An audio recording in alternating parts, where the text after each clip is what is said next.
10h22 agora em Campo Grande.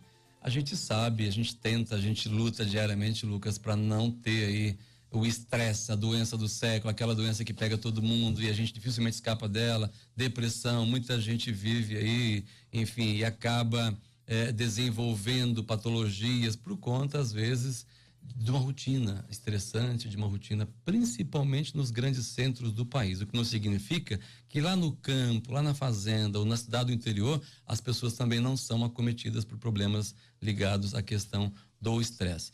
E para falar um pouquinho sobre isso, nós convidamos a psicóloga Karen Schroeder para vir aqui hoje na CBN, conversar conosco e tentar passar para a gente se é que existe algum mecanismo de defesa ou para a gente poder perceber como evitar depressão, toque, enfim. A gente quer agradecer a sua presença na CBN, doutora Karen. Muito obrigado, bom dia. Bom dia, obrigada pelo convite. Realmente o estresse tem sido a doença do século e principalmente a causa de demais patologias, né? Então, vários especialistas se preocupam com essas questões de fatores emocionais como desencadeante de demais problemas de saúde físicos, crônicos, agudos, né? Enfim. E a gente vai conversar um pouquinho sobre isso. Isso é interessante, né? Porque a gente pensa no estresse como um fim em si mesmo, né? A pessoa estressada, o único mal que ela vai ter é continuar estressada. Mas quando você fala em gatilho como sendo o que dá início a outros problemas, isso torna a questão muito mais séria, né? Do estresse. Sim. O estresse ele pode ser como efeito, sim, mas pode ser como consequência de outros. O que eu quero dizer? É uma relação dual, né? Às vezes eu me sinto estressada, cansada, ansiosa, né? Depressiva, e eu digo assim, duas questões importantes a gente tem que analisar. O que é realmente um sintoma isolado, né? De estresse, uma situação que eu passei desconfortante em algum determinado momento da vida, e até onde isso vira realmente uma patologia, até onde isso se torna crônico o suficiente que eu tenho prejuízos recorrentes com relação a isso, né? Eu estar triste em determinado momento da vida por causa de alguma coisa não é problema nenhum. A partir do momento que isso vira uma rotina e me traz prejuízos sociais, no trabalho, de sono, de alimentação, a gente tem que se preocupar sim, né? E da mesma forma, a gente fala que isso volta. Demais problemas de saúde, hoje em dia, uma coluna, uma dor de cabeça, um problema neurológico, um problema até mais grave, né, oncológico, demais patologias, elas podem sim deixar, atrapalhar essa qualidade de vida do paciente e deixar ele com sintomas emocionais também recorrentes. Que sintomas são esses? Como é que o nosso ouvinte da CBN que está ouvindo a senhora agora vai dizer o seguinte: puxa, eu estou sentindo calafrios, eu sinto arrepios. Como é que eu consigo mais ou menos identificar que eu estou começando a entrar num processo de estresse, de depressão, de toque, de fobia? Ótimo, Tavi, essa é a nossa preocupação. A autopercepção, né? E uma autoavaliação mesmo, porque às vezes quem está em volta percebe, mas quem está passando não consegue enxergar que isso é patológico ou traz prejuízo, e daí acaba vivendo, acostumando com aquela sem qualidade de vida ruim mesmo, sabe? Ela vive sem qualidade de vida.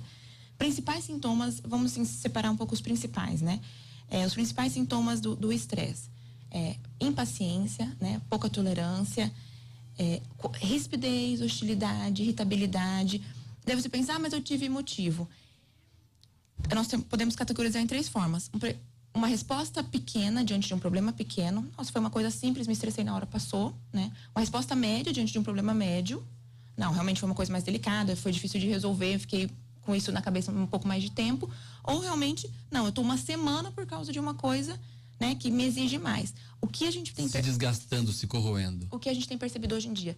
Grandes repercussões diante de coisas pequenas, sabe? Então, assim, o que a gente pede realmente pro ouvinte? Observe o tamanho daquele problema, daquela instabilidade, daquela alteração na rotina. Calma, mas isso, qual que é a repercussão daquilo, né? Qual a energia que eu preciso dedicar para resolver aquele problema?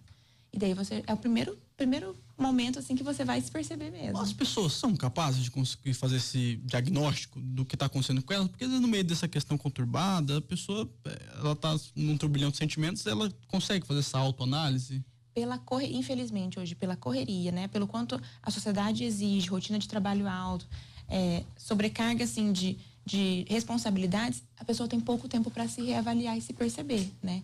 Então eu vou vou, lógico, orientar a busca, né, para uma psicoterapia, independente de um prejuízo patológico, de uma doença ou não. É um momento que a gente tira, né, 1 hora por semana para realmente pensar no que tem vivido, no que tem passado, na forma que a gente tem reagido diante dos problemas.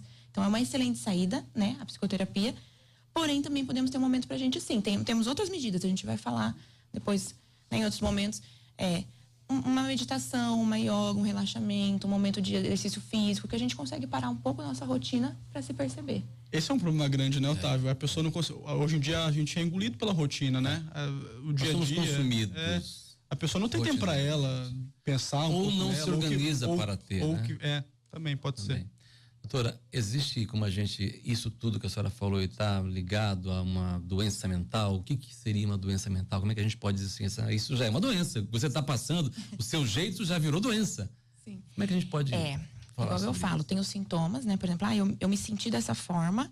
Quando que isso vira patologia? Cronicidade, né? Longa permanência dos sintomas e principalmente prejuízo. Igual eu falo, eu irritada, tudo bem. Agora eu irritada e não me dá bem mais no meu casamento, não ter paciência para os meus filhos, não conseguir me organizar no trabalho. Aí eu preciso, de fato, procurar um especialista em primeiro lugar, né? Não existe, quando eu falo essa autopercepção, autoavaliação, é o primeiro passo, né? Não existe diagnóstico feito por si próprio, né? Então busca um especialista, um médico psiquiatra ou o seu médico de confiança, onde ele vai te encaminhar para os profissionais de saúde mental adequados, para uma avaliação, para uma listagem realmente desses sintomas, para a gente avaliar se é patológico ou não. Doutora, pelo menos na minha cabeça de leigo, quando a gente fala em estresse, me veio uma coisa realmente momentânea. Mas a permanência do estresse vira depressão ou uma coisa não está aliada à outra? A depressão é uma espécie de prolongamento de um sentimento ruim? Ou como é que se relaciona essas duas coisas? Porque existem mais, enfim, problemas emocionais, né, ligados à pessoa. Lógico, sim.